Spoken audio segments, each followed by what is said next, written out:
Donc, la vie politique guinéenne ressemble à un cycle nictéméral figé dans le temps. Une histoire qui se répète identiquement sans fin avec les mêmes acteurs, c'est-à-dire une élite politique, civile et militaire néo-patrimoniale avec à la tête d'institutions qui ne pourraient se clore dans une dynamique politique grippée dès le départ. Après son accession à l'indépendance, la Guinée a connu sa première constitution le 10 novembre 1958. Puis, 20 années plus tard, une deuxième qui consacre de nouvelles institutions et des droits et libertés comme les libertés de parole, de conscience, les droits de grève, l'interdiction de la détention arbitraire, le respect de la personne humaine, l'égalité entre l'homme et la femme.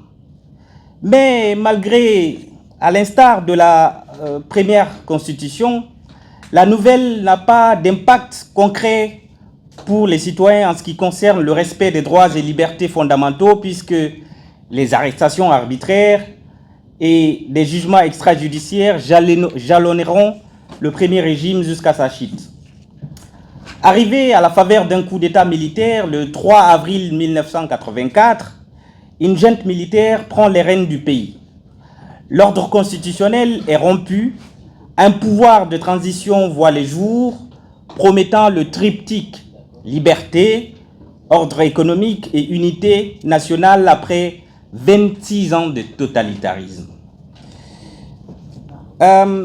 Cette transition qui devait durer initialement 5 ans, retenez-les bien, se transformera en 24 années de dictature militaire.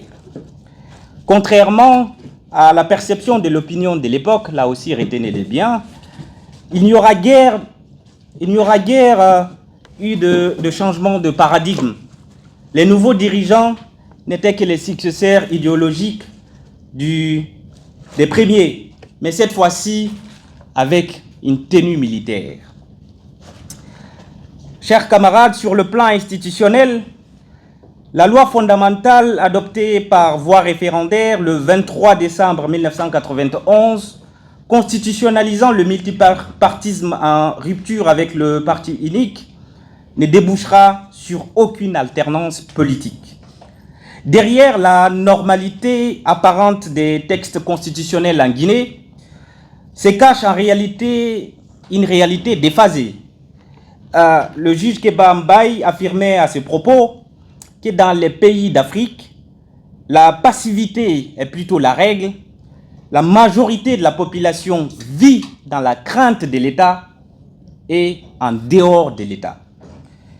L'échec de cette construction s'explique par l'avènement des crises politiques à répétition au sommet de l'État.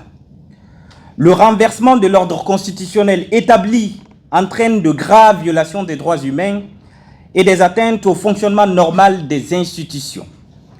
Cela est d'autant plus vrai qu'en 2009, nous assistons à peu près au même scénario.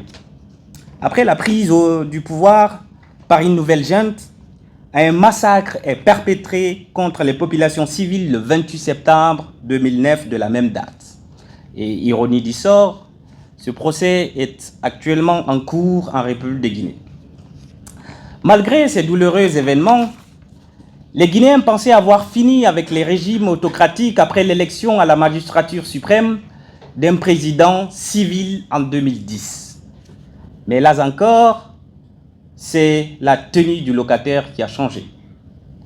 Le fonctionnement de ces régimes sera aussi décevant que les autres. Comme en 2001, une révision constitutionnelle portant sur une clause d'éternité est opérée pour permettre au président de briguer un 3e mandat, faisant fi de toute légalité et dans un contexte de violence inouïe. L'inflation des révisions constitutionnelles, dont l'un des objets principaux reste de manière cyclique à l'approche des élections, la modification de la clause constitutionnelle relative à la limitation des mandats présidentiels désacralise le constitutionnalisme et devient source d'instabilité institutionnelle. Et à ce propos, le professeur Adama Godard, béninois, affirmait que les constitutions africaines sont malades. Elles sont malades soit en raison de leur inapplication, soit en raison de l'instrumentalisation qui résulte de leur application. Mais en Guinée, l'histoire est têtue. Le tripatouillage constitutionnel de mars 2020 accouchera d'un coup d'État le 5 septembre 2021. Nous voici, chers amis, chers camarades, 15 années en arrière, ou devrions-nous dire 30 années. Les nouveaux maîtres du jeu souhaitent, le CNRD, souhaite aujourd'hui avoir la même grâce que la transition de 1984, mais sur la durée, en usant du même modus operandi que la transition de 2009, c'est-à-dire la répression. Donc, voyez-vous, chers camarades, malheureusement, le peuple a toujours été la victime principale des chaos institutionnels successifs au sommet de l'État. Depuis le début de la nouvelle transition, on dénombre déjà plus de 50 jeunes et adolescents sauvagement assassinés et l'histoire n'est malheureusement pas près de s'arrêter avec les déclarations incendiaires par-ci, par-là. Dans ce contexte, chers camarades, comment conjurer le sort de cette normativité constitutionnelle tant voulue mais malmenée? Comment garantir une stabilité institutionnelle à travers le retour constitutionnel, le retour à l'ordre constitutionnel immédiat, sans tomber dans le piège d'un constitutionnalisme d'urgence qui aurait le même résultat chrysogène que nous connaissons aujourd'hui? Voilà, chers camarades, entre autres, les questions, les interrogations que nous nous posons, et c'est à travers ces questions que nos panélistes vont essayer de nous étayer ici, ce soir, avec des arguments à la fois juridiques, sociologiques, politiques, etc.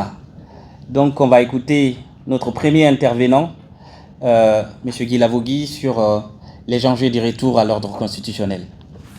Merci.